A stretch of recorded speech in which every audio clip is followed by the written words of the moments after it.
Good morning, everyone. My name is Kashana Holland, and I'll be your facilitator today. We are talking about the power of executive presence, the power of executive presence.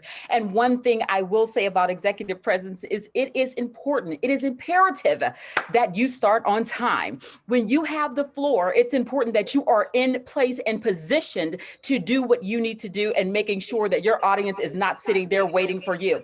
So before we move forward, what I want to do is I want to kind of lay some ground rules here, if you will. I'm going to ask that everyone put their phones or their computers on mute, if you will. We want to do whatever we need to do to make sure that we eliminate the background noise. If you're anything like me, you have a dog and some kids in the back, so you just never know what'll happen.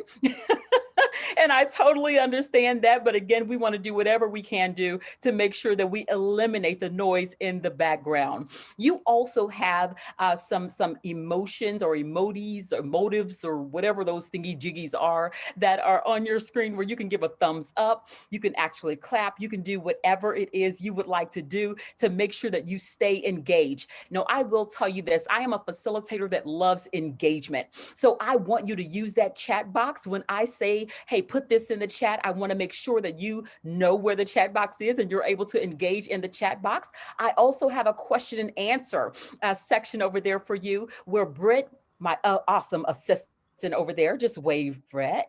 Yes, he'll be making sure that he checks that Q&A box for me, making sure that I don't miss anything. I will tell you that after almost a year of being on this virtual platform, that I have developed a good ear. That means that I can hear when you come off of mute. So when you come off of mute, I'll say, okay, tell me, Penny, I hear you off of mute. Do you have something to add to the conversation? So I'll make sure that I bring you to the table, if you will, to make sure that you're able to engage in the conversation just in case you have something to say and we miss you in the chat box.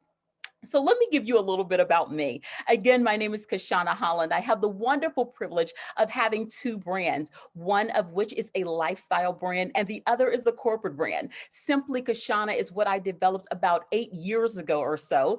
And I did that, let me tell you, when I stepped out large, so much so that I went skydiving. You probably see that picture somewhere in the back over here because it was an incredible jump for me. It was an opportunity of a lifetime. And I don't have the story that, I hated my job. That wasn't it at all. I was just challenged to do more. I was challenged to go into a larger territory, if you will, and make an impact. And that is exactly what I have done. Now, over the years, I have evolved. And my company has evolved. And that's where you see the branding SK leading forward. Because from the work that I did in my lifestyle brand of Simply Kashana, SK leading forward was birthed as a corporate brand. And what I have the wonderful opportunity to do is I have the opportunity to go into corporate organizations, both private and public, and actually speak to their employees and help them to develop their soft skills. So from that, again, I have the wonderful opportunity of going into corporate organizations as well as private and public organizations, and helping their leadership as well as their employees to develop their soft skills. And it's a wonderful thing because I always like to say I really go in and teach people how to play in the sandbox well together, adults, how to play in the sandbox well together. So that's a little bit about what I do. What I'm going to be talking about today, the power of executive presence. Honestly, it is one of my absolute favorite topics to talk about. Why? Because over the years, as I have evolved, I have noticed that there are some things that we have gotten kind of laxed in as a business culture. We've gotten kind of relaxed and, a little sloppy, honestly, when it comes to our executive presence. I do know that there are some cultures, if you will, that kind of cater to a more relaxed environment. It has nothing to do with that. It has everything to do with how you are presenting yourself. And I will say, as nonprofit organizations, you must make sure that you show up and you show up strong. Now, before I got into business for myself, I worked for a nonprofit. I was actually an executive pastor at a church. So that's why I really can't say that I didn't like my job. That'll be kind of messy. But anyway, I love people. I love people. And I will tell you, as a nonprofit organization, you have got to love people. There is something that pulled you into this. There is something that called you to this that said you had to do something and you had to do something now. And so, what I want to do is, I want to recall you into that space to do something now. I want to recall you into that space and help you to take your game to the next level so that when you are presenting yourself, you are presenting yourself with excellence. And that's no matter who you're presenting to. Here's the thing. Here's the thing. And I always say this, and I want you to type it in the chat box if you can. Go ahead and type in, I am always being interviewed. I am always being interviewed. When you have that concept, it changes your perspective, or it changes your perspective on everything, because someone is always watching you, whether you're across a table or standing next to someone, or someone is standing behind you. They're watching your interactions. They're watching how you engage with your audience, and they're making a determination on whether they want to do business with you. I will tell you, as a business owner, I have made decisions from the background. I've made financial decisions to sow or to give to an organization based off of the visionary. Based off of watching the visionary and how they engage with their audience, I've made those decisions that I want to be a part of that organization. And let me tell you, those have been the most remarkable conversations that I've had. Those have been the most remarkable surprises that I have been able to give. Why? Because I was interviewing them and they didn't know it. They were just doing business, if you will, as usual, but they did it in excellence. And so today, as we're talking about the power of executive presence, I want you to think about that. I want you to think about how you're presenting yourself and ask yourself, challenge yourself to take it to the next level. Challenge yourself to do things like be on time.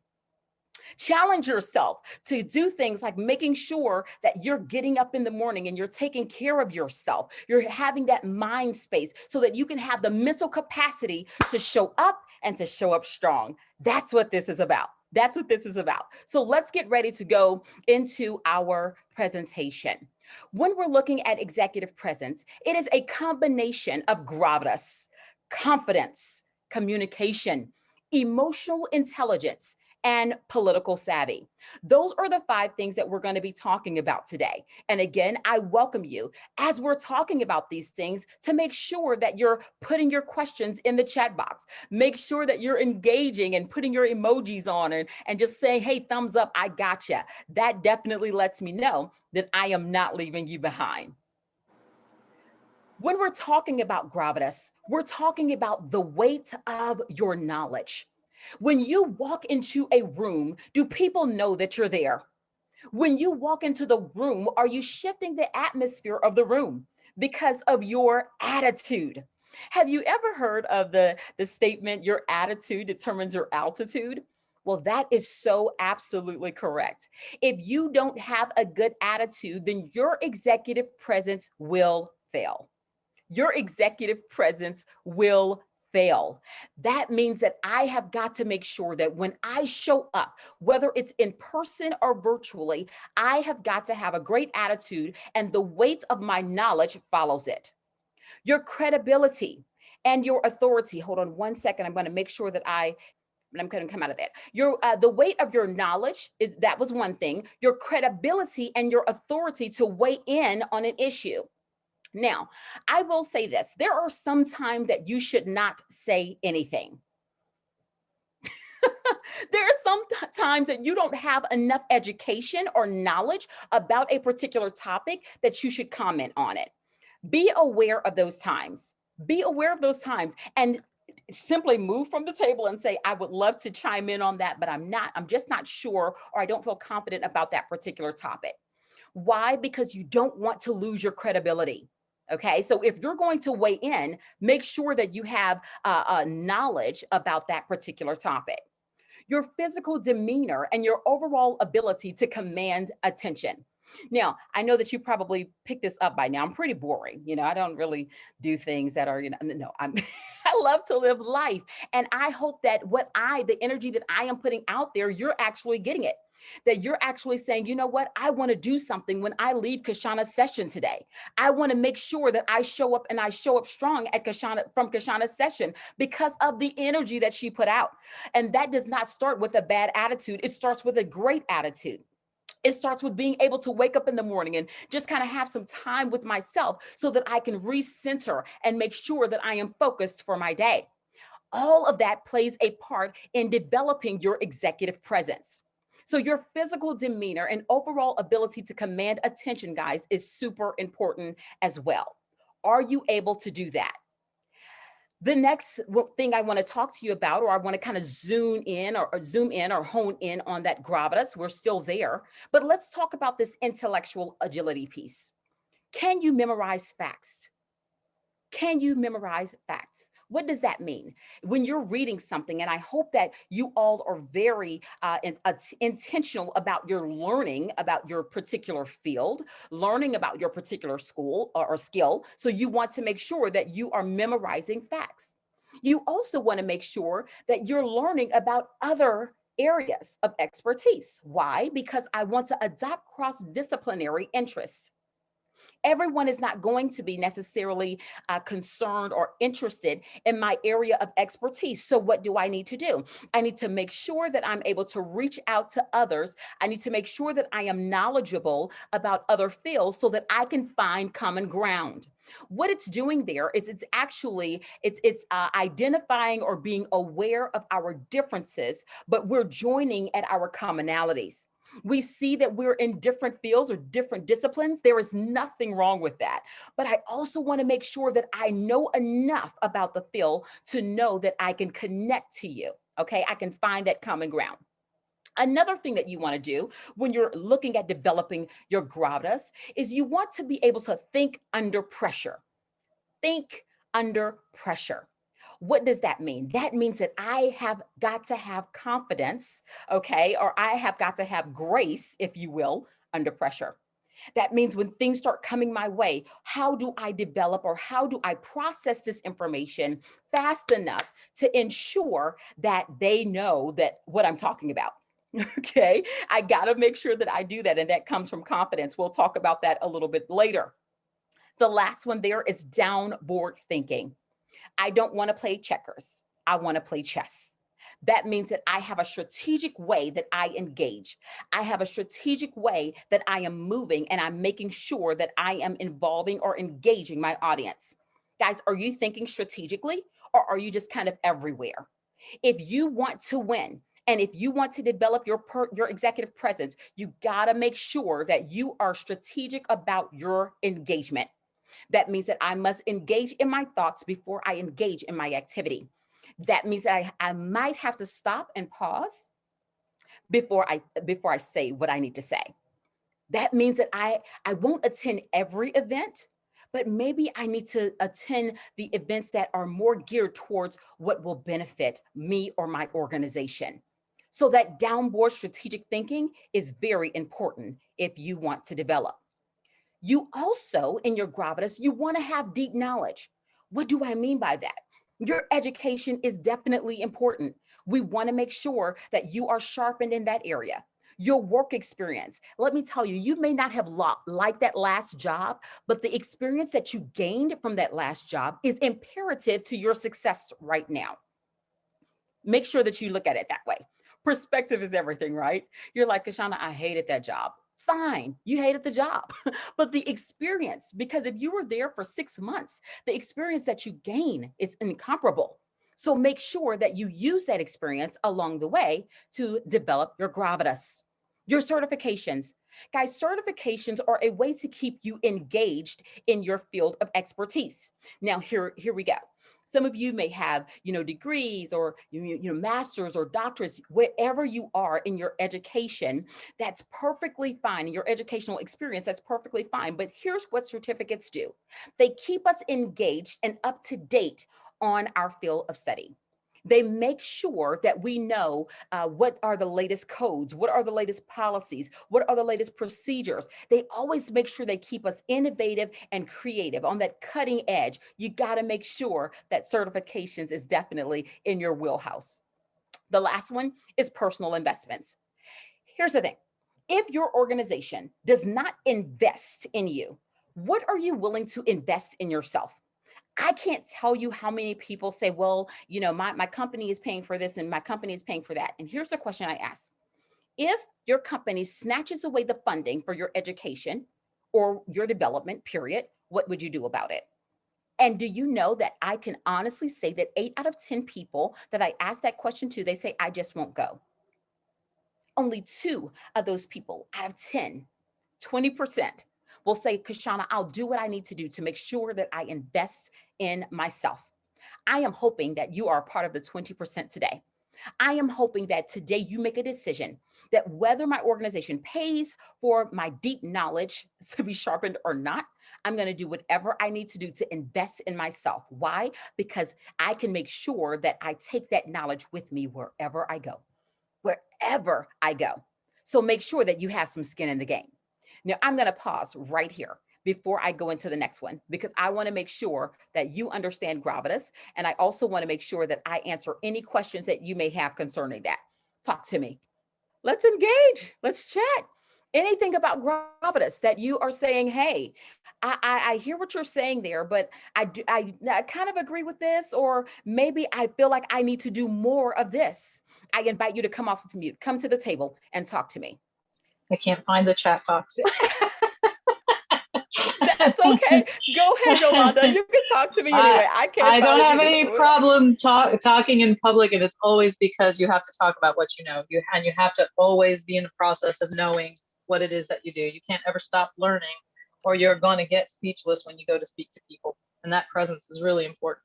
Absolutely, Yolanda. I love that. I think sometimes people think that it's a sign of weakness if you're not able to always say something. And I'm working on my facial expressions. We'll talk about that a little bit later. That emotional intelligence piece, I'm working on that. But sometimes I'm sitting across the table like,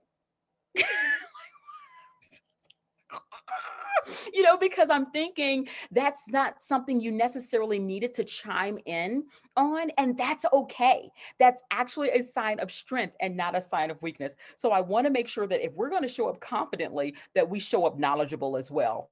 Thank you so much, Yolanda, for saying that. Anyone else? Come on to the table. Let's chat. No? Oh, so Kashana, There we go. put something in the chat. And for those who are looking for the chat, you actually have to go over to the Whova platform concurrently and chat over there. You can access it. But Kashana, I just loved it when I saw the word gravitas come up in your presentation. It's a concept that I really love. I love it when I see it in people. It just has it does have an elegance in the way that you described. So I just want to say thanks for putting that out there. It's a beautiful thing. Absolutely. Is it Sybil? I want to make sure that I say that correctly. Sybil, thank you so much. I was looking at an ABC special, and they were talking about Chadwick Boseman and the late Chadwick Boseman, and they were talking about how he had so much gravitas. And at first, I wasn't looking at the screen, and then I heard gravitas, and I said.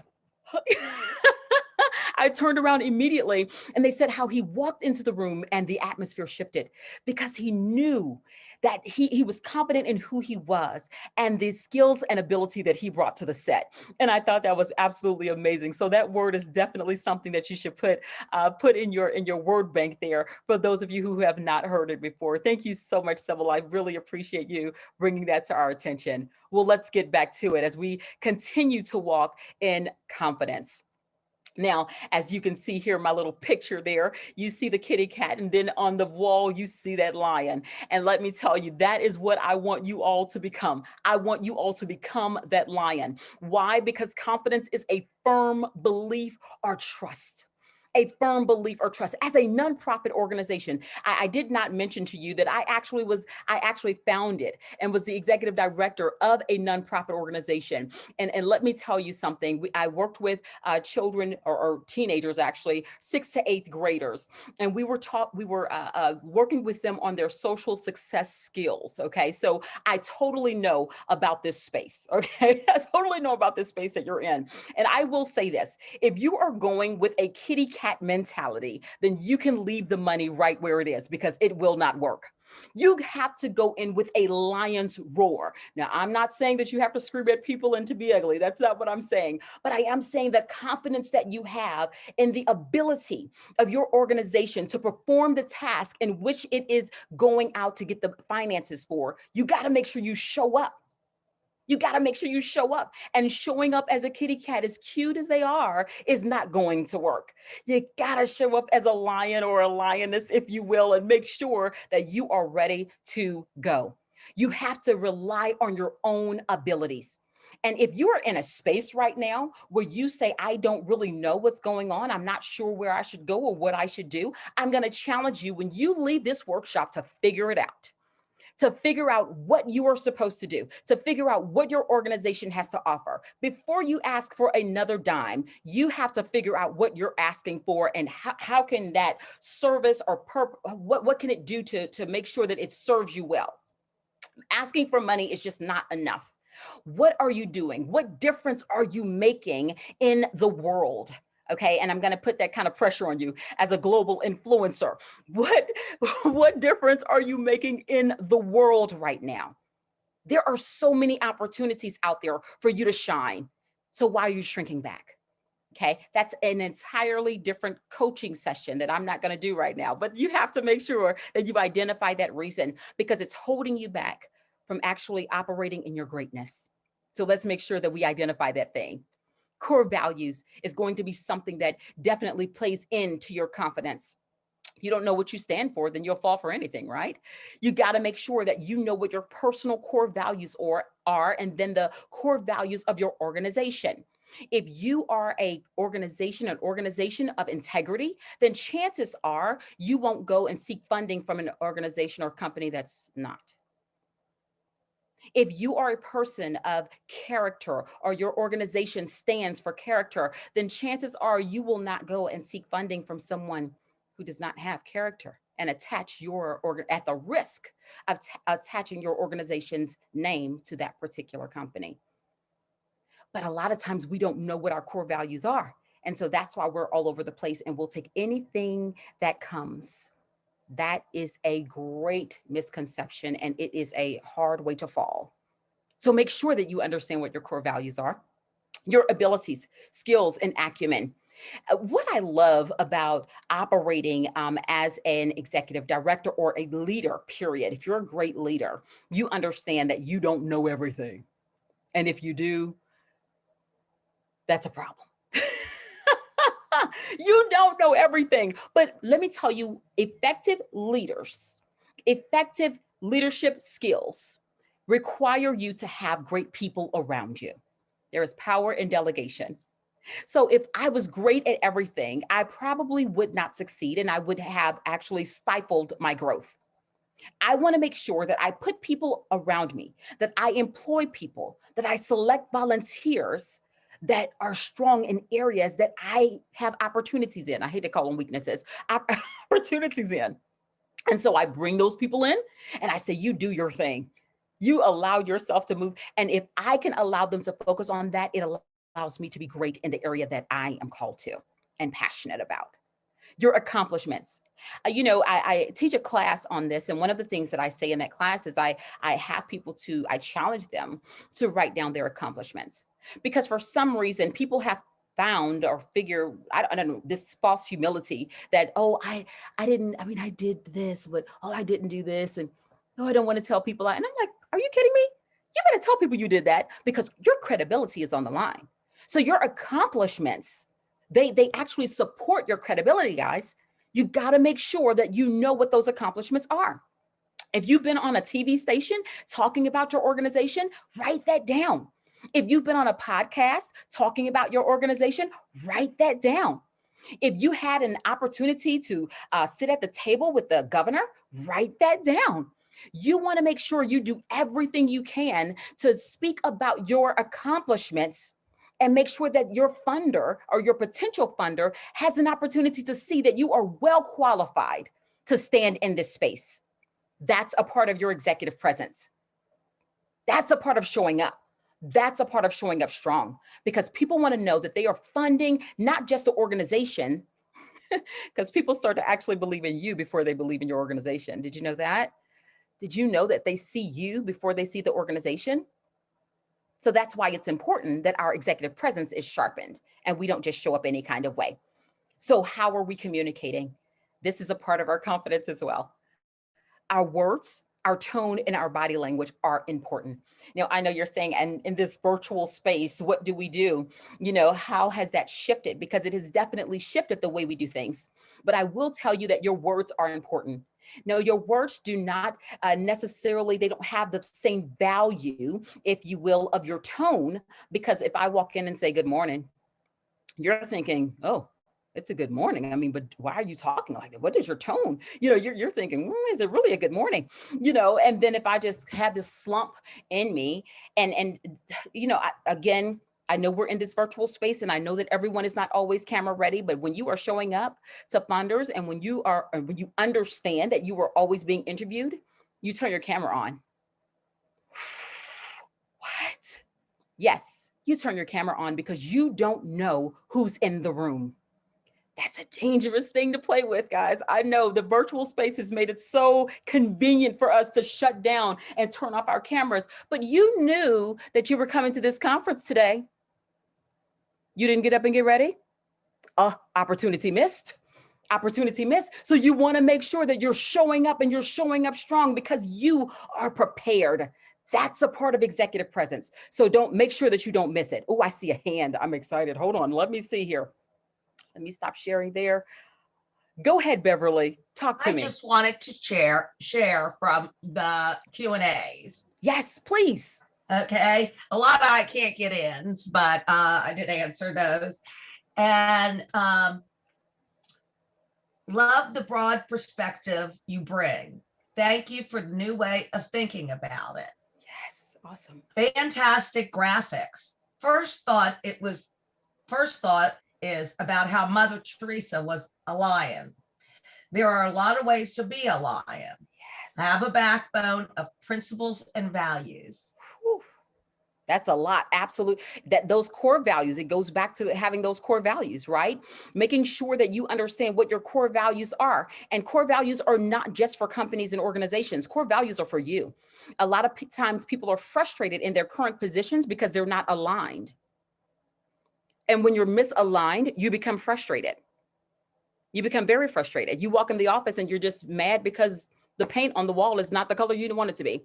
And if someone says good morning, you don't like them. And I just hate everything. Why is the paper right there? Why is the printer right? Everyone's just frustrated, right? Because you are not aligned with your core values. So you have to be very, very observant and very intentional about aligning with your core values. Thank you so much, Beverly. I appreciate you sharing that information. Britt, I see you. Yes, and just to add to what Beverly mentioned, we do have a question from Penny. What certifications do you recommend for board members? Whew. So board members, I always recommend and if I would say a communication, anything around communication, because in the communication, you are also you're talking about developing your executive presence as well. So anything around communication. Also, I know that there is a diversity, equity and inclusion certification. I would definitely recommend that for board members. Because sometimes you're so busy trying to get it into your organization and the culture of your employees that you forget that the board is the top. So let's start with the board, and then we can kind of make sure that it gets into everything else and everyone else. I would also recommend any type of, one of the things that I have seen board members miss an opportunity on is team building. Sometimes because people are so busy trying to just get people on the board for whatever reason. Everyone has different reasons, but I would definitely say stop, pause for a minute and say, what are we looking for? And let's make sure that we are all engaged and we're coming together.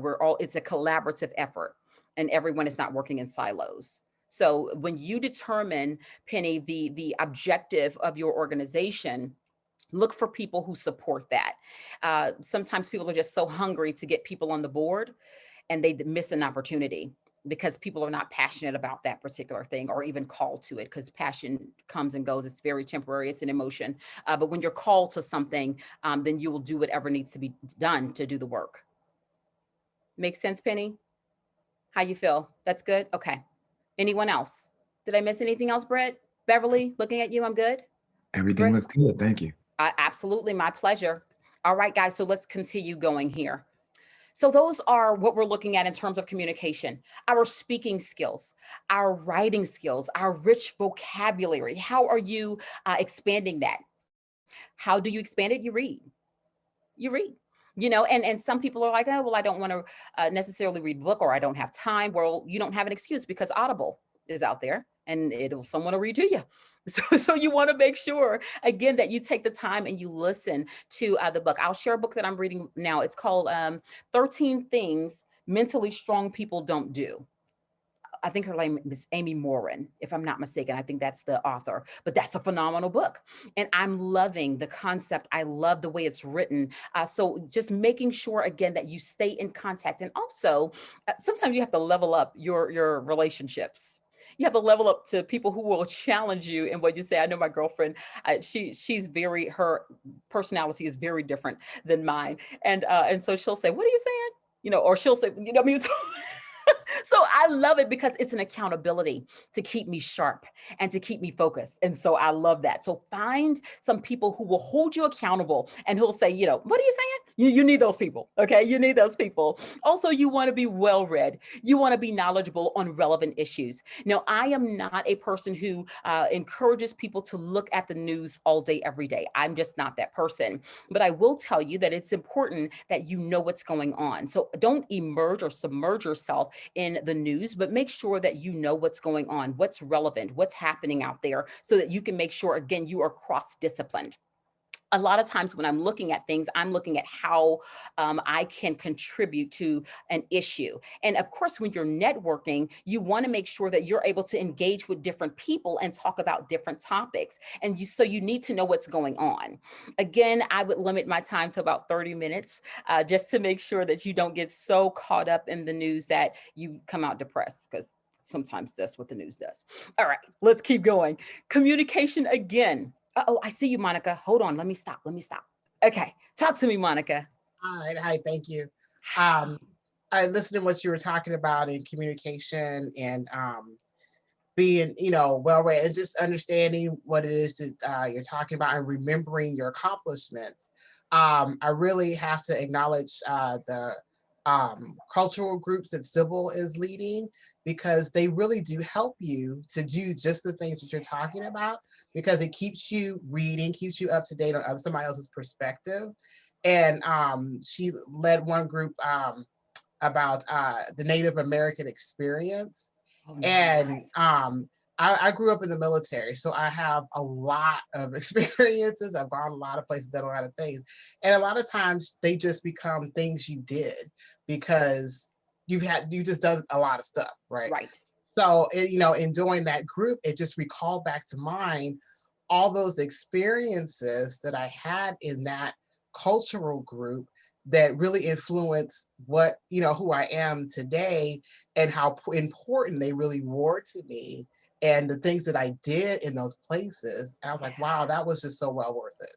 I love it. And hats off to you, Sybil, for leading that effort. That is absolutely incredible. I love what you said, Monica, about hearing or seeing or reading different perspectives. This is the beauty of diversity, and it's also the value of inclusion.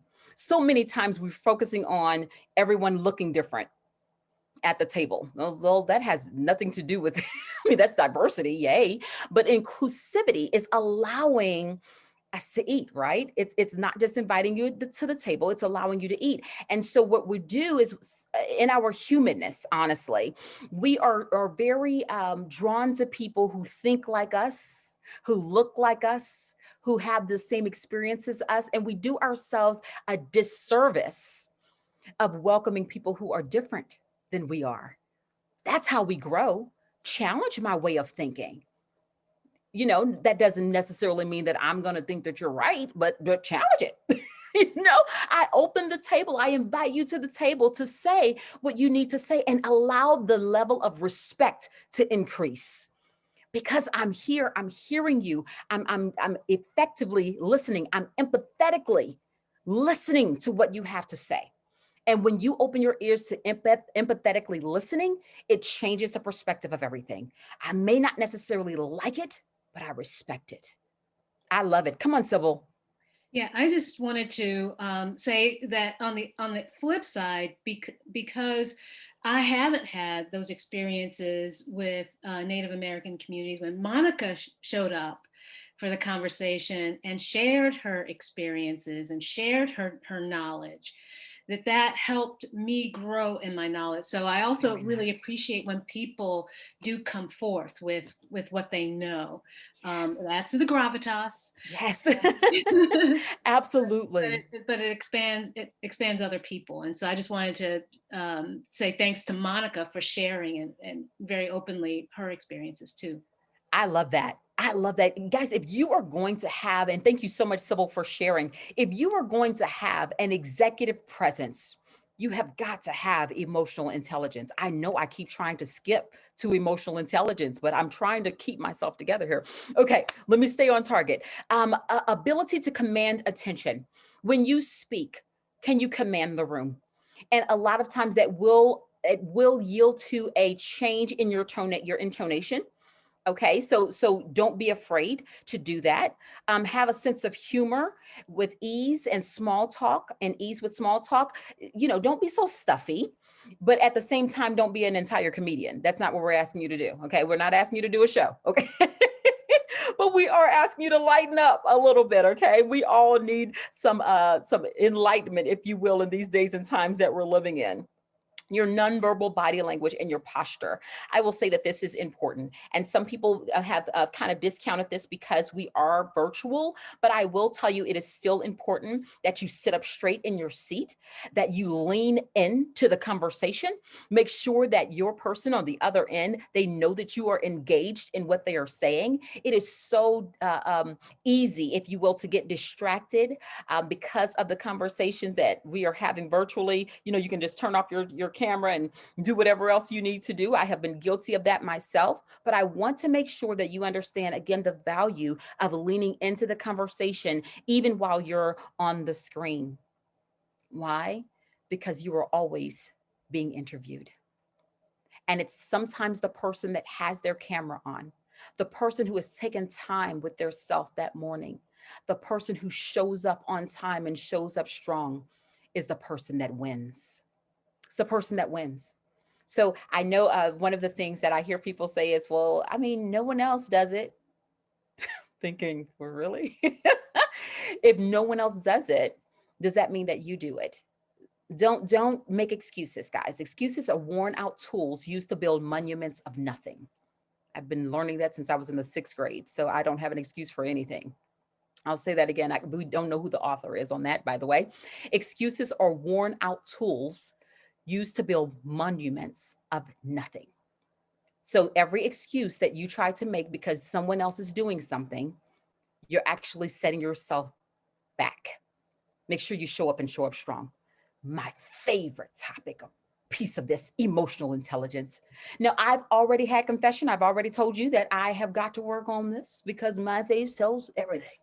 But when we're talking about emotional intelligence, or EI, some people call it EQ, it's being aware of your emotions while also being aware of the emotions of others around you. It's the ability to handle interpersonal relationships effectively. So, yes, we want to know what our emotions are doing, and we want to be able to identify those triggers because honestly, some people are not socially aware enough to really watch what they're saying. And today, in the very short time that I have left, I want to make sure that I make you aware. I want to make sure that you're not only socially aware, but that you are culturally aware. That means that you have to be very intentional about what you say and how you say it. Now, it's inevitable that when you are in a room, when you are on screen, that someone is going to say something that you don't agree with. Here's how I have learned, and I'm still learning, to come at my face? Tell me more. Okay. You want to make sure that that person knows that you are engaged. However, you're processing this thing while they're saying it, and you're smiling because you're like, this sounds crazy. What are they talking about? But there has to be a smile and a level of engagement that says, okay, I'm processing. I want you to type this in the chat or type it wherever you want to, or write it down. Respect the pause. Respect the pause. When there is something that is said that is inappropriate, it is okay to take a pause before you address it. I will also say this, that I think it's important to write this down as well. It is important that you address the issue and don't attack the person. As organizations, sometimes people think that we're so hungry for funding that we will accept anything. It goes back to core values. And if I know that my core value is respect, if I know that my core value is inclusivity or whatever it may be, that means that I'm not willing to accept whatever someone is willing to put out on the table. Just because you put, I like Brussels sprouts, so that's a bad example. I like peas too, that's the bad example. Let's just say whatever you don't like. Just because you put that on the table does not necessarily mean that I'm gonna eat it. And so it's important that as you are engaging and you are developing and sharpening your emotional intelligence, that you understand how to address issues without attacking people. It's important that you have the ability to handle interpersonal relationships effectively. Where does that start? Self-awareness. There are 3 elements of emotional intelligence. Self-awareness is one of them. The ability to know one's emotions, strengths, weaknesses, drives, values, and goals, and recognize their impact on others. Just because I can say it does not mean I need to say it. That's a big one, right? I can say that, or I know that, so I'll say it. It doesn't always mean that you need. Some things are not to be done in a public setting. And so it's important that you do not, excuse me, I'm sorry about that. It's important that you do not then bring yourself into a space where you can jeopardize, if you will, your credibility. Make sense? Empathy. That's a word that we are hearing a lot of in this particular day and time. You want to make sure that you are empathetic. That means considering other people's feelings, especially when communicating or making decisions. If I could kind of give you the difference, if you will, between empathy and sympathy, because sometimes people like to use those words interchangeably. They are not the same. This is how I would describe it. Empathy or sympathy is seeing someone out on the water in a boat, and that boat is sinking. Sympathy says, oh, I am so sorry they are sinking. Oh my God, they're sinking. That's sympathy. Empathy is actually getting in a boat and getting out to that person, and either getting in the boat with that person or making sure that you give them a life jacket to save them. That's empathy. So make sure that you, again, are not confusing the two, because they are 2 totally separate things. The last one is social skill, which is the ability to gain rapport with others, to build good relationships, and to move relationships in the desired direction. As you are seeking funding, it is important that you know how to build relationships. You've got to build relationships, guys. And that means that beyond the end of year, and the time that it's donating time or it's funding time, I got to make sure beyond that, what are you doing to stay engaged with your potential funders or with your current funders? What do you do? Just don't send them emails about what you're going, your newsletters. That's great. But how about making a call? Every so often, just having a call day, maybe once a quarter or once every other month, having a call day where you're taking time to engage with your funders and say, you know what, I want to make sure that we're staying connected. I want to make sure that this relationship it keeps growing, because you are important to us. You are the person that they are connecting with. You are the person that they're making a decision about. So if you don't have the executive presence that you need, then it's a possibility that you could lose that relationship. That's very important. Political savvy. Some people call this brown nosing. Call it what you will. Political savvy is super important. It is the ability to navigate situations and conversations that are influenced by people of power or authority. This is why you can't afford to say whatever you want to say in the room, because you never know who you're interviewing or who's interviewing you, right? When I know who's in the room, then I am able to navigate my way through conversations to make sure that the person that is in power or who has the authority, I gain their attention. You don't have to do anything loud and bodacious because you have the gravitas that has already commanded the room and commanded the attention. So now it is important for me to engage with that person to make sure that I, again, strategically navigate the conversation to work in my favor. That's political savvy. I am socially aware enough to know who's in the room, who's making the decisions, and who I can talk to after this meeting is done. Because sometimes people who are in power don't necessarily tell you that they're in power in the room. But you have to be wise enough and be socially aware enough to engage them and make sure that they hear you. Okay, so don't always feel like these decisions and these conversations need to happen in a public setting. They don't always need to. Sometimes it's the conversation after the meeting that brings the person in to your executive presence, to your gravitas, to your communication skills, and it allows them to see your heart for your organization. I'm going to pause for a second because I want to make sure that I go back to you. Hold on one second, guys. Talk to me. How are you feeling? Come to the table. Let's talk about it. Sorry, I can't use the chat. I don't know what I'm doing. But anyway, I just want to really echo that. That is so important that when you're attending something that you're watching as well as networking, and that you figure out who needs that follow-up call, because some of the conversations take longer than a 5-minute, hi, I'm this person, I'm that person. So yes, totally agree with that. Absolutely, Jolanda. Thank you so much. That is so, so very true. And remember, you're building the relationship. And there's no relationship that starts off, love at first sight all the time. I mean, I know that some people's stories, but it doesn't always happen like that. But Penny says, yes, it happened for you, Penny. I'm jealous. I'm like, I need time. Let me process this. Let me just find it. But yes, absolutely. You want to have those conversations in private because everyone is not public. So that's a great observation, Jolanda. Who else do we have? Shauna, it's Marcy. Hi, Marcy. Hi. I'm not able to use the raise my hand feature, and I have a little person, so that's why my screen is off here during this social distance time. But I just wanted to chime in. First of all, everything has been wonderful so far. I appreciate all of the wisdom that you're sharing. I definitely wanted to chime in on that, your 3 core elements of emotional intelligence, and especially with regard to relationships.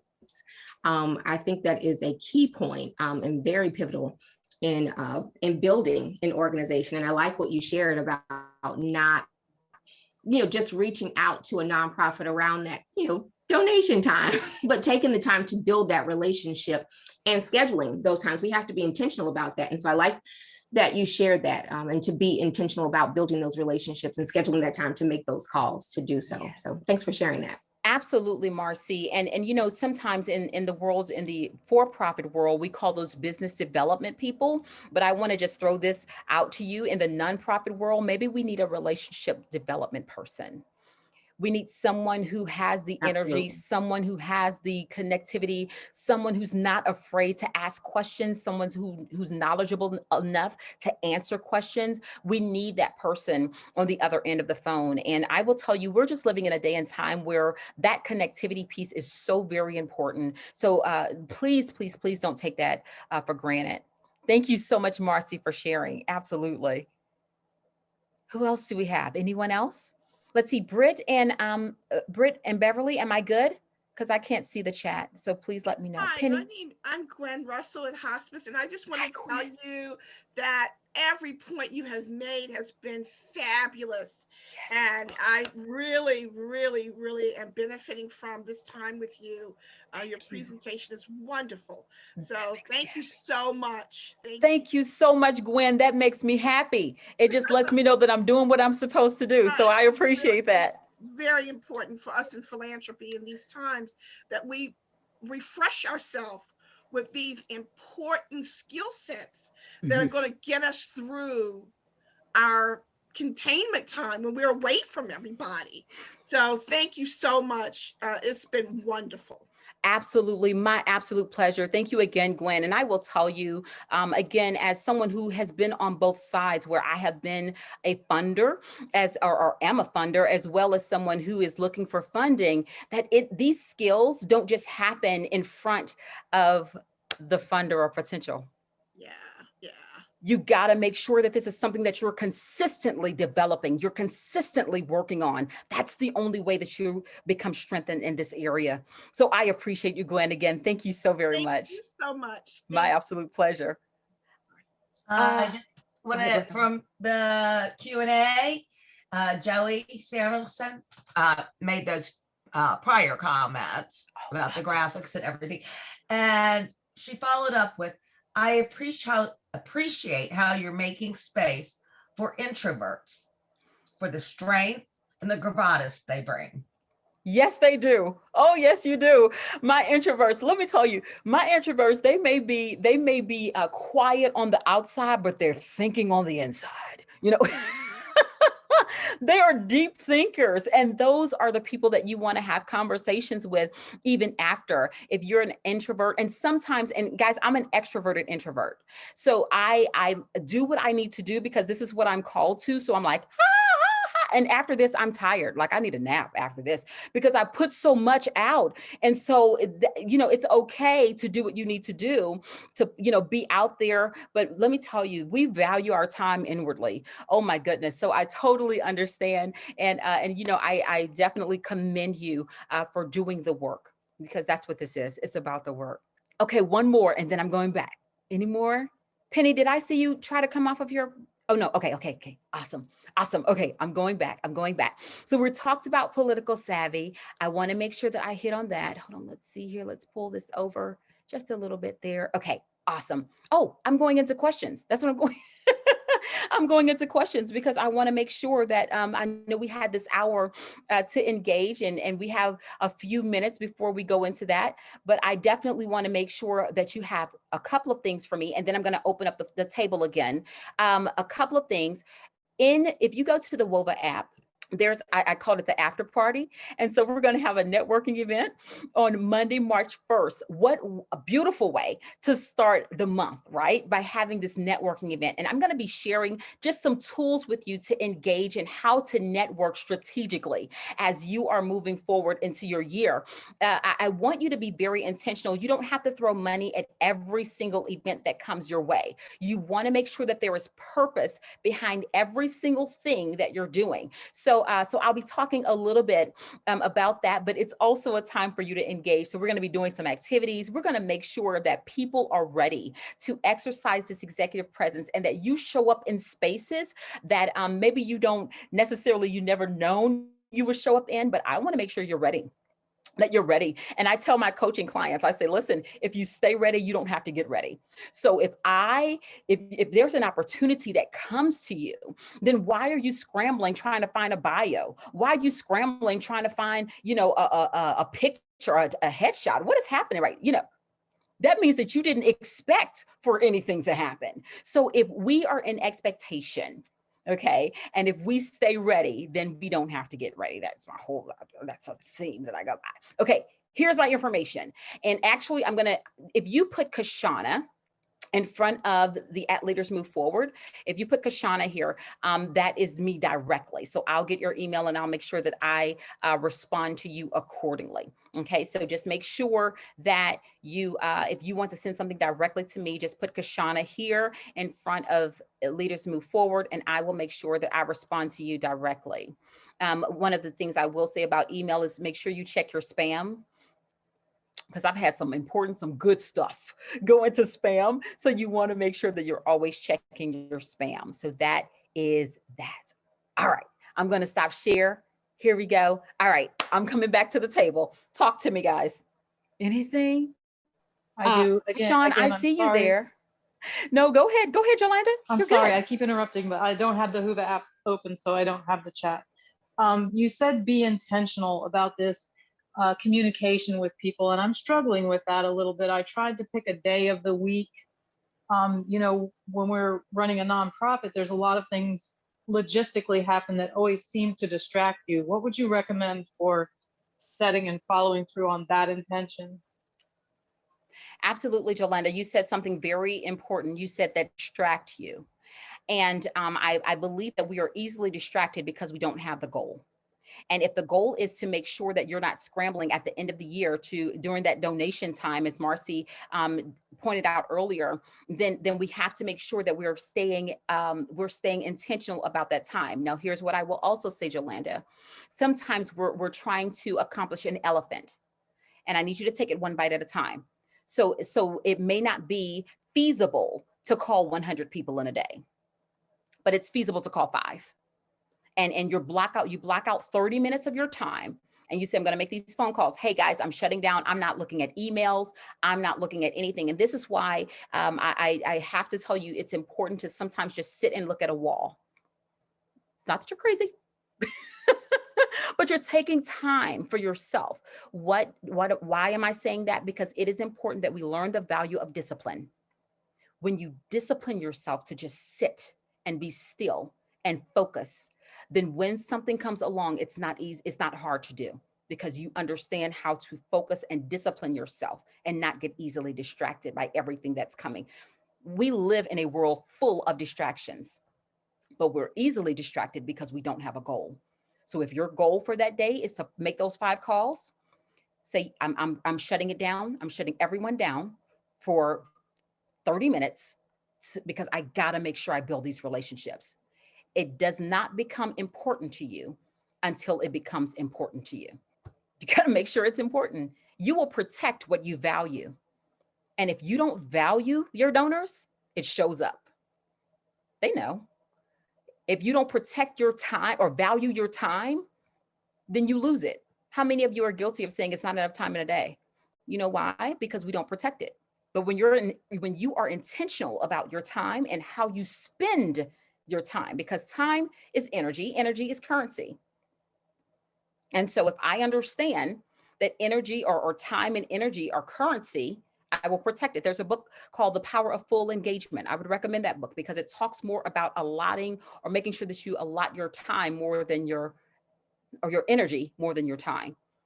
It's not that we don't have enough time. We just don't know how to use our energy. That may require you to look at your calendar a week ahead of time to make sure that you are properly allocating your energy. I hope that helps, Jolanda. I said a whole lot there. You said a whole lot that made a lot of sense. Okay, good. Sybil. So thank you for what you just said, because something, and thank you, Jolanda, for that question, because something that I can't believe it took me this long to have this insight. And Kashana, I'd like to get your feedback or your thoughts about when I say this, what you think or how realistic it seems to you. Mm-hmm. But the insight that I finally came to is in our work, of course, you know, there's always something else. There's always something else. We are grinding. We're working, you know, so many hours. And it finally occurred to me to block out time, like to really manage the time in the sense of like create space in my calendar. Just be really like when I see stuff in my calendar, if it's stacked all day long, something's got to go. Like I need some space in there. So because things are going to come up, the distractions are going to come up. I need to save space. I need to reserve space in my calendar for the things that come up unexpectedly. Like it seems so obvious, but I'm just coming to it. Like I'm in my late 50s. Why did it take so long? Well, number one, you look good, Sybil. That's that's number one. But I will say this, and sometimes culture has imposed or infringed upon the space that we need to create by saying if you're not busy, then you're not doing anything. And so we've bought into the hype. And so I will say this, it is important that you not only carve out time for those things those fires that come up, but it's also important that you carve out time to take care of yourself. And sometimes that's just sitting and having a cup of tea, or sitting and just being.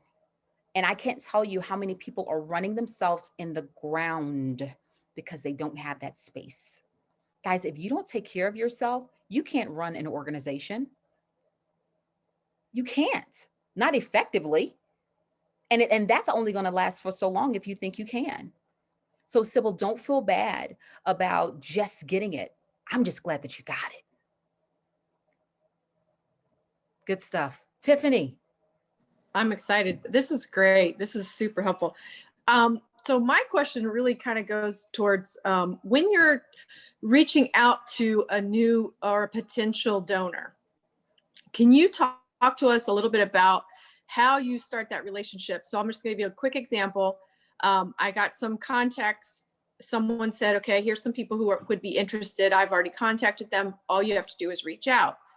So I did the reach through her instruction was an email reach, and out of 6, no one's replied. So the question is it the way that I reached? Is it what I said? Is there, how do you build connections with people you don't know? Absolutely. That's a phenomenal question, Tiffany. One of the things that I would recommend is using the person who referred you, who recommended you. So for instance, I would say, I got your information from Sybil, and I am Tiffany Barber, the CEO or the executive director for ABC nonprofit organization. And I would love 15 minutes of your time. Let them know how much time it's going to take you. Because if you don't, they automatically assume that you want to spend too much time. And so I would love 10 to 15 minutes of your time to just share what we're doing. In that 15 minutes, Tiffany, I need you to share a story first. Okay, so my name is Tiffany Barber. I am the executive director of ABC Corporation. And I wanted to really just kind of explain to you how or why, our why first. We see, and people love numbers. People love, like, give them statistics. Okay. What are the stats? We see every day that, there are 10% of people are homeless, and on the street. And we wanted to make sure that ends. And this is how. And I would love to partner with you to make sure that we come to that, we reach our goal, or whatever the case may be. Does that make sense, Tiffany? So you've emailed, your email probably went in spam because everyone doesn't check spam. So I would pick up the phone. I would call. Okay, that's great. Thank you. And absolutely. And even if you leave a voicemail, make sure it's short. Okay, just say, hi, this is Tiffany Barber. Sybil Anderson referred me to you, and I definitely wanted to talk to you for about 10 minutes of your time. Just give me a time that works for you. I also send an email, so check your spam. It may be there. Okay, that's perfect. Love that. Okay, absolutely. My pleasure. Let's see, Beverly.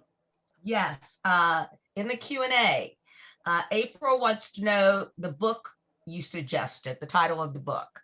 I suggested 2, I believe, April. One was 13 Things Mentally Strong People Don't Do, and the other was The Power of Full Engagement. And she's also asking for your contact information, which I will put in the chat to her. And you said it's Kashana at leadersmoveforward.com. Okay. Leaders Move Forward. Absolutely. And if you have not signed up for the after party next Monday at 7:00, if they can put their email address in there, Beverly, or they can email me their email address or whatever the case may be, they're welcome to do that. There is also an HR roundtable that I will be on, a speaker and a partner of mine that I am, or someone that I'm partnering with to do this particular event. And we are talking about the DEI space and really, and when I say DEI, diversity, equity, and inclusion space, and having some conversation around that. And what does that mean? I am working on writing an article in LinkedIn about how tired everyone is talking about it. They're just tired, they're fatigued, if you will. Well, that's because we don't have vision. Again, when you don't have goals, you're distracted. And so everyone wants to talk about it, but I really want to find out if you really want to talk about it. So anyway, that article will be coming out soon, but I definitely want to, if you're on my email list, then you're going to get that today. And hopefully I will, after I leave here, it's going out, I think at 1 o'clock. So hurry up and give me your email address so I can make sure you get the link. Britt, I see your hand there. Yes, I thank you so much, Kashana. This has been an amazing conversation. And I just wanted to add a little bit to, and just to chime in on what you mentioned to Tiffany. I'd love to give a little advice as well. Please.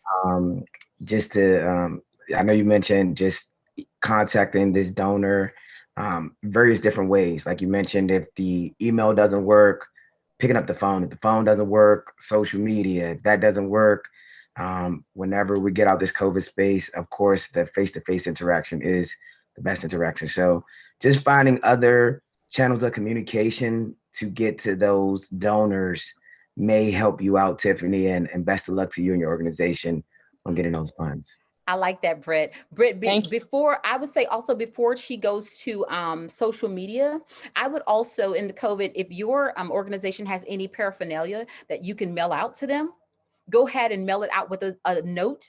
And you should have notes. You should have blank thank you notes or hello notes at your fingertips. If you don't get some. So I just have a quick question, a follow up on that. Yeah. Is that Tiffany? Tiffany, go ahead. Yes. I'm sorry. I took it off video because I'm trying to type my notes. So when you say send items, so I have marketing material and I have handwritten notes. Is that what you're referring to? Kind of get some stuff in their hands as far as how we do it? Or are you just saying use the blank notes and write them a note? I'm saying use them. You're fine. I would say use the blank notes and write them a note. Hi, Sybil. It's Tiffany Barber here. Just wanting to connect with you. I've sent an email as well as left a message on your voicemail and wanting to see if we could set up a time to connect or something like that. Just letting them know I'm reaching out to you, and send something, send something fun too. You can send marketing material, but send something like, I don't know if you all have masks or don't send sanitizer. That can be costly. But but send a mask or send a pen or a notebook or something like that, just to let them know that, something that kind of goes over and beyond a regular letter or envelope. Okay. That's great. Thank you. Absolutely. Absolutely. We have about a few more minutes, probably about 6 more minutes. And I want to make sure that I get everyone's questions. If you have any, this is your time. This is your moment. So come on and chime in here. I don't know if I'm hogging this, but can I make a COVID suggestion? You are fine, Jolanda. Go ahead. Go ahead. Well, we do programs with Board of Education partners. And of course, they're all in a kerfuffle right now because they're just trying to figure out how to get back to school. So when I talk to donors, I can say honestly that we're in communication with those school partners, because what I've done this last month is send them a note saying, I'm sending you a giant hug because I know how hard this is right now. Oh, that's good. And that was it. That was all that I said. I didn't say anything about programs. I didn't say anything about funding. I just said, hey, we're thinking about you. And then when I talk to donors, I'm honestly saying we're in communication. And as soon as they're ready to do their program, we should have our funding in place. So it doesn't always have to be an ask every time. Good. I love that, Jolanda. Again, you're building a relationship. And sometimes it takes time for some more than others. Now, there are some companies that are looking for organizations to donate to, but if they don't bite that first time, they're looking at your consistency. How consistent are you in reaching out? Because again, if you are going to be in any relationship, I'm watching to see, I know you brought me flowers the first time, but let me see what you do today. So make sure that you're taking that in consideration. Thank you so much, Jolanda. Anyone else? Hi, Kashana. I just wanted to say this was, great. I love going to these types of sessions where it's very interactive, so I appreciate that. And the part when you said you don't have to say something, I think that was very important. I think a lot of people forget that you don't always have to have something to say. Even if you want to say something, remember which hat you have on. A lot of people in the nonprofit agency or just community, we wear a lot of different hats. And you have to be very mindful of what you say, because even if you say, I have this hat on, and they know you from somewhere else, they're going to lump it all together. So be very, very mindful of what you're saying. I think that was very important. And I never hear people say that when I'm in these types of sessions. So I want to thank you for that. And that whole facial thing, I have that problem too. So my go-to is a very big smile, especially if it's something that I don't like. The more I don't like it, the bigger my smile is. So good job, Mia. Thank you for saying that, really, though, because I cringe sometimes when I hear people talking about things and kind of go into the weeds, and I'm thinking you're doing the opposite of what you think you're doing right now. And so thank you for that. I love it, Mia. Yes, thank you so much for saying that. And again, sometimes people think that it's a sign of weakness if I don't say anything. And if you have to say something, just say, well, Kashana, do you have anything to say? No, I'm enjoying listening to everyone, but thank you so much for asking. You can respectfully decline. It's perfectly fine. It doesn't mean that you don't know, because sometimes you do know, and everything is like, why, but again, everything is not meant to be addressed in public. Sometimes you have to address things outside of the room and be okay with that. Yay. Anyone else? I got 3 minutes. Don't lose your turn. Come on, guys, 3 minutes. Let's use it. Going once, going twice. All right, you guys have been absolutely amazing. Beverly, Beverly, did I miss you? No, okay, I'm just coming back on because you're wrapping it up. And I just wanted to share that this has been fabulous. Yay. Your whole presentation. The time has flown by. Thank you so much. I so appreciate that, Beverly. And again, I appreciate all of you because your voice is valued, and the work that you're doing is very important work. And I want to make sure that you don't take away or discount that work because you're not ready. And that's what executive presence is all about. It's about you showing up ready, showing up on purpose, and taking your presence to the next level. Not because, not by happenstance, but because you are very intentional about it. So listen, let's make sure that we stay safe, that we wash our hands, that we wear our mask, and that we stay 6 feet apart. Okay? Thank you so much. Again, email me your email address. I'll make sure that you get that invitation to the HR roundtable because it is open and it is free. Hey, information is good. And then I look forward to seeing some of you at the after party, the networking event on March 1. Thank you guys so much. Britt, am I good? Beverly, am I good? You're good. Thank you, and God bless. Have a wonderful day.